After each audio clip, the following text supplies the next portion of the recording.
যেতিয়া আপুনি এটা বিজনেছ কৰে তেতিয়া এমাউণ্টৰ এগেইনষ্টত আপুনি ইনভেন্টৰী পায় অৰ্থাৎ ধৰি লওক আপুনি এখন দোকান দিলে আৰু তাত আপুনি 5 লাখ টকাৰ মাল পাৰচেজ কৰিলে অৰ্থাৎ প্ৰডাক্ট পাৰচেজ কৰিলে তো সেই প্ৰডাক্টখিনিক আমি একাউণ্টছৰ ভাষাত ইনভেন্টৰী বুলি কওঁ আপুনি পইচা দিলে আৰু পইচাৰ এগেইনষ্টত আপুনি প্ৰডাক্ট পালে অৰ্থাৎ ইনভেন্টৰী পালে তো আপোনাৰ হাতত থাকিল প্ৰডাক্ট আৰু সেই প্ৰডাক্ট আপুনি চেল কৰি তাৰ পৰা এটা প্ৰফিট আৰ্ন কৰিব আৰু সেইটোৱে হ'ল বিজনেছ ঠিক তেনেকৈ ষ্টক মাৰ্কেটত আপুনি এটা কোম্পানীৰ শ্বেয়াৰ বাই কৰে আৰু সেই শ্বেয়াৰটো হ'ল আপোনাৰ কাৰণে ইনভেন্টৰী তেনেকৈ ধৰক আপুনি এখন দোকানত হিমালয়াৰ মাল ৰাখিব নিউট্ৰিচিয়াল মাল ৰাখিব এনেকৈ বেলেগ বেলেগ কোম্পানী জংচনৰ মাল ৰাখিব তেনেকৈ 10টা কোম্পানীৰ প্ৰডাক্ট ৰাখিব ঠিক তেনেকুৱাকৈ ষ্টক মাৰ্কেটত 10টা বেলেগ বেলেগ কোম্পানীৰ শ্বেয়াৰ যেতিয়া আপুনি ৰাখে তেতিয়া সেইটোক পৰ্টফলিঅ' বুলি কোৱা হয় তো এতিয়া মেইন কথাটো হ'ল পৰ্টফলিঅ' আপছ এণ্ড ডাউন হয় শ্বেয়াৰ মাৰ্কেট ৰিক্সি হয় চবতে আপুনি শুনিছে আৰু ময়ো কওঁ যে ষ্টক মাৰ্কেট ৰিক্সি হয় বাট এতিয়া আপুনি কওক ৰিক্স ক'ত নাই যিটো বিজনেছ আপুনি কৰিছে সেইটোত কি আপোনাৰ ৰিক্স নাই যদি আপুনি গুগল কৰি চাই তেনেহ'লে গম পাব যে 70 to 80% বিজনেছ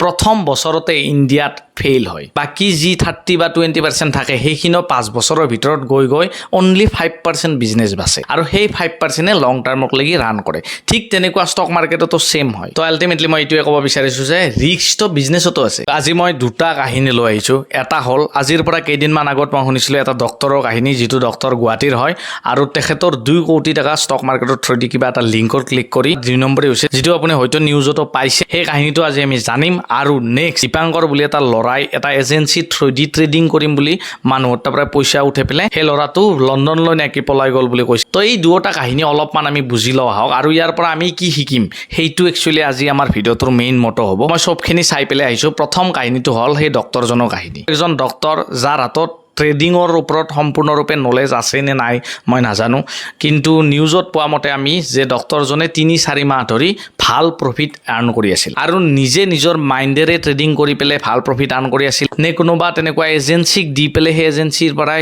এটা ভাল ৰিটাৰ্ণ পাই আছিল সেইটো মই বাৰু বিশেষ নাজানো তো ধৰি ল'লোঁ আমি 3-4 মাহ তেখেতে ভাল ৰিটাৰ্ণ এটা আৰ্ন কৰি আছিল তো তাৰপিছত কি হ'ল তেখেতে ভাবিলে যে মই এটা ডাঙৰ এমাউণ্ট ইনভেষ্ট কৰোঁ আৰু যিটো এমাউণ্টৰ ওপৰত মই এটা ডাঙৰ ৰিটাৰ্ণ পাম তো তেনেকুৱাকৈ ভাবি তেখেতে কি কৰিলে 2 কোটি টকা বিনিয়োগ কৰিলে তো মেইন কথাটো হ'ল এই 2 কোটি টকা যেতিয়া ট্ৰেডিঙত লগাই দিলে তেতিয়া টেক্সৰ কথা আহি গ'ল কাৰণ ট্ৰেডিঙত যদি আপুনি 1 বছৰৰ ভিতৰত ষ্টক বাই সেল কৰে নাইবা ট্ৰেডিং কৰে তেনেহ'লে তাত আপুনি 15% আগতে আছিল এতিয়া 20% দিব লাগিব আৰু এই টেক্সটোক আমি STCG বুলি কওঁ short term capital gain tax আৰু 1 বছৰৰ ওপৰত এইটো long term capital gain tax হৈ যায় LTCG কেপিটেল গেইন টেক্সক এই দুটা ভাগতে ব্যক্ত কৰা হয় মই পিছত এই বিষয়ে টেক্সৰ বিষয়ে এটা ভিডিঅ' লৈ আহিম তাত আমি এই বিষয়ে ডিটেইলছ আলোচনা কৰিম তো কথাটো হ'ল যেতিয়া তেখেতে 2 কোটি টকা বিনিয়োগ কৰিলে তেতিয়া তাৰ ওপৰত এটা ডাঙৰ টেক্স স্ল্যাব আহি গ'ল কাৰণ 15 লাখৰ ওপৰত 30% স্ল্যাবত আহি যায় তো এই বিষয়ে তেখেতৰ একজন বন্ধুক ক'লে ডিটেইলছখিনি গোটেই বুজাই তো বন্ধুজনে ক'লে যে এনেকুৱা এটা লিংক আছে ইয়াত আপুনি কথা পাতিব পাৰে ভালকৈ ডিটেইলছ আৰু তাত বুজাই দিব গোটেইখিনি তো আপুনি চেক কৰিব পাৰে ঠিক তেনেকুৱাকৈ নিউজত জানিব পৰা মতে তেখেতে সেই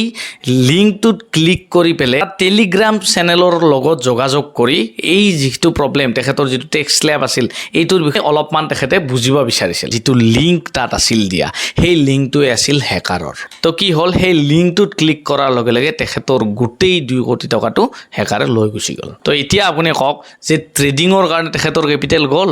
নে তেখেতে এটা বেলেগ জালত পৰি পিনে তেখেতৰ কেপিটেলটো মই ষ্টক মাৰ্কেটক ভাল বুলি ক'ব বিচৰা নাই বাট আজি 2 বছৰ এটি মই ষ্টক মাৰ্কেটৰ ৰিয়েলিটিটো বুজি চাওক যদি আপুনি এটা কোম্পানীৰ ষ্টক বাই কৰে আৰু সেই কোম্পানীটো ষ্টপ লছ যদি আপুনি লগাই থয় যদি আপুনি ভাবে যে মই 1500ত বাই কৰিছোঁ আৰু 1400 আৰু মই ষ্টপ লছ যদি 1400 টাচ কৰে দেন মই কোম্পানীটো এক্সিট মাৰিম আৰু তেতিয়া আপোনাৰ কোনো ধৰণৰ তেনেকুৱা ডাঙৰ লছ নহয় আৰু যিখিনি লছ আপোনাৰ হৈছে সেইখিনি আপোনাৰ লাৰ্নিং হ'ব অলৰেডি নিউজত কোৱা মতে কিবা 20% না 30% অলৰেডি তেখেতসকলে উদ্ধাৰ কৰি সেই মানুহজনক গতাই দিছে সেই ডক্টৰজনক গতাই দিছে তো এইটো আছিল ফাৰ্ষ্ট কাহিনী আৰু দ্বিতীয় কাহিনীটো হ'ল এই দীপাংকৰ নামৰ ল'ৰাটো তো দ্বিতীয় কাহিনীটো বুজিবলৈ আপুনি এটা বস্তু প্ৰথমতে বুজিব লাগে একজন মানুহে যদি আজি আহি আপোনাক কয় যে 10,000 টকা দিয়ক 1 মাহত মই ডাবল কৰি দিম আপুনি জানো দিব তো দীপাংকৰৰ দৰে তেনেকুৱা মানুহে কি কৰে প্ৰথমতে কিছুমান সৰু সৰু প্ৰফিটৰ স্ক্ৰীনশ্বট শ্বেয়াৰ কৰে আৰু আপোনাৰ দৰে মানুহক তেওঁলোকে টেলিগ্ৰাম চেনেলৰ থ্ৰুদি নাইবা হোৱাটছআপ ফেচবুকৰ থ্ৰুদি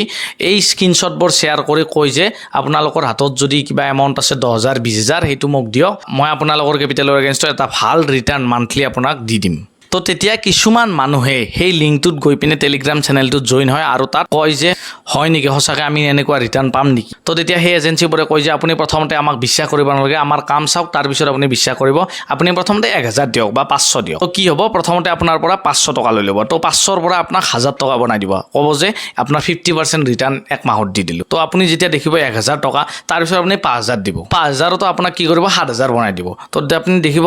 ইয়াতে তো ভাল ৰিটাৰ্ণ আহে, তো এনেকৈ তো মোৰ কেপিটেল ভাল গ্ৰ' হৈ যাব। তো আপুনি কি কৰিব, তাৰপিছত 10000 টকা দিব। তেনেকৈ আপোনাৰ ট্ৰাষ্টটো যিটো বিশ্বাস সেইটো তেওঁলোকে বনাই ল'ব আগে। আৰু তাৰপিছত যেতিয়া আপুনি একদিন ডাঙৰ এমাউণ্ট দি দিব 2 লাখ 3 লাখ, ঠিক তেনেকুৱাকৈ আপোনাৰ দৰে 100জন মানুহৰ পৰা তাহোনে কি কৰিব 1 লাখ টকাকৈ লৈ ল'ব। আৰু লৈ লোৱাৰ লগে লগে তেখেতসকলৰ হাতত কিমান থাকিব 1 কোটি টকা, যদি 100জন মানুহৰ পৰা 1 লাখকৈ লয়। আৰু তাৰপিছত কি হ'ব, এই যে দীপাংকৰে কৰিলে। তো এই কাহিনীটোৰ ওপৰত আপুনি এতিয়া কওক যে ষ্টক মাৰ্কেটৰ কিবা দোষ আছিল নেকি, কিয় বাৰে বাৰে ষ্টক মাৰ্কেট বদনাম হয়। যদি আপুনি ভালকৈ চেক কৰে তেনেহ'লে গম পাব যে সেবিও কৈছে 90% ট্ৰেডাৰ লষ্টত আছে। তো আপুনি ষ্টক মাৰ্কেটত আহিবই নালাগে। যদি আহে তেনেহ'লে প্ৰপাৰ ষ্টপ লছ মেইনটেইন কৰি শিকিব লাগে আগে, ষ্টেপ বাই ষ্টেপ আপুনি জানিব লাগে অপশ্যন ট্ৰেডিং কি, ষ্টক ট্ৰেডিং কি, ষ্টক কি, শ্বেয়াৰ কি, এই কোম্পানীবোৰত ইনভেষ্ট কৰি কেনেকৈ আপোনাৰ কেপিটেল গ্ৰ' হয় বা কোম্পানীৰ পৰ্টফলিঅ' কেনেকৈ এটা ক্ৰিয়েট কৰে, গোটেইবোৰ ডিটেইলছ আপুনি জনাৰ পিছত যদি নিজে অলপ অলপকৈ ট্ৰেড কৰে তেনেহ'লে 100% চিয়'ৰ যে আপুনি লষ্টত নাথাকে। HDFC, ICICI বা TCS বা ৰিলায়েন্স ইণ্ডাষ্ট্ৰী এইবোৰ কোম্পানীত ইনভেষ্ট কৰি কাৰোবাৰ পইচা লছ হোৱা বুলি কোৱা শুনিছেনে? যদি আপুনি তেনেকুৱা দীপাংকৰৰ দৰে মানুহৰ কথাত আপুনি পইচা বেলেগক দি দিয়ে, আপোনাৰ ইমান কষ্টৰ পইচা যে ট্ৰেডিং কৰি পিনে মোক ডাবল কৰি দিয়ে, আৰে আপোনাৰ এইখিনি একদম কমন চেঞ্চ থাকিব লাগে যে একজন মানুহক আপুনি এটা কেপিটেল দিয়াৰ পিছত যদি সেই মানুহটোৱে আপোনাক ডাবল কৰি দিবই পাৰে তেনেহ'লে সি তাৰ কেপিটেল দি ডাবল কৰিব না। আজি 10,000 দি সি 20,000 বনাব, তাৰপিছত সি 40 বনাব, তাৰপিছত 80 বনাব, তাৰপিছত এনেকুৱা কম্পাউণ্ডিং হৈ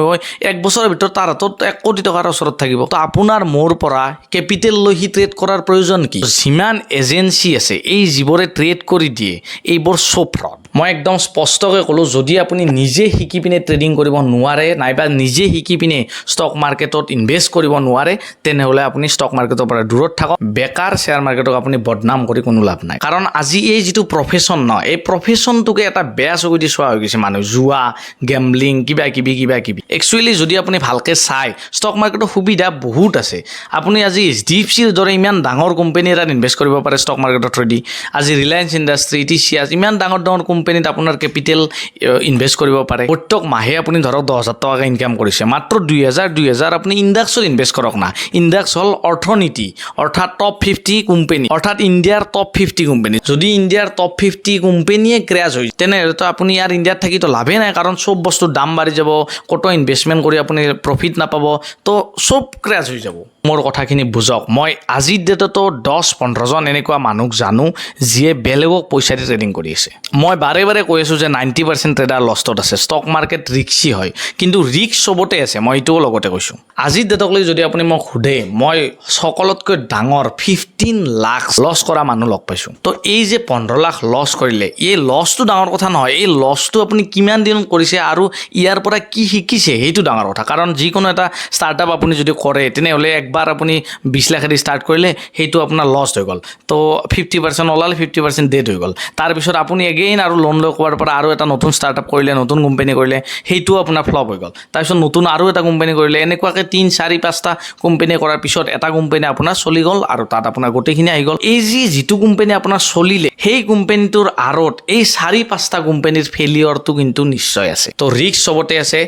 নিশিকাকৈ কোনো কাম নকৰিব। আৰু চবচে ডাঙৰ কথাটো হ'ল কাকো বেলেগক পইচা দি আপুনি ট্ৰেডিং নকৰিব। লাগে আপুনি নিজে শিকক, অলপ টাইম দিয়ক, শিকি পেলাই মই ভিডিঅ' বনাই আছোঁ, মোৰ দৰে বহুত ট্ৰেডাৰ আছে এনেকুৱা যিয়ে ভিডিঅ' বনাই। তো যদি ষ্টক মাৰ্কেটত আপোনাৰ লছ হৈছে তেনেহ'লে কমেণ্ট কৰক, আমি এটা কমিউনিটি ক্ৰিয়েট কৰি আছোঁ। কাৰণ লছ হোৱাৰ পিছত আপুনি কাকো ক'ব নোৱাৰে, তো এটাৰ লগত ডিছকাছ কৰি কোনটো ষ্ট্ৰেটেজি ইউজ কৰে এই বিষয়ত বিতংভাৱে আমি আলোচনা কৰি পেলাই আগবাঢ়িম। সকলোৱে এটা কমিউনিটি হৈ আগবাঢ়িম। মই কি কৰি আছোঁ সেইটোও মই দেখুৱাম আৰু আপোনালোকে কি কৰি আছে সেইটোও দেখুৱাই পেলাই আমি আলোচনা ভিত্তিক চব কাম কৰি যাম। বাট কেতিয়াও কোনো পধ্যে কোনো এজেঞ্চিক পইচা নিদিব ট্ৰেডিং কৰাৰ কাৰণে নাইবা কোনো টেলিগ্ৰাম চেনেলত আপোনালোকে জইন নকৰিব মোৰ কোনো টেলিগ্ৰাম চেনেল নাই আনকি ইনষ্টাগ্ৰামতো আইডিটো এনে ক্ৰিয়েট কৰা আছে এটা ফটো দিয়া আছে মাত্ৰ ফলোৱাৰ নাই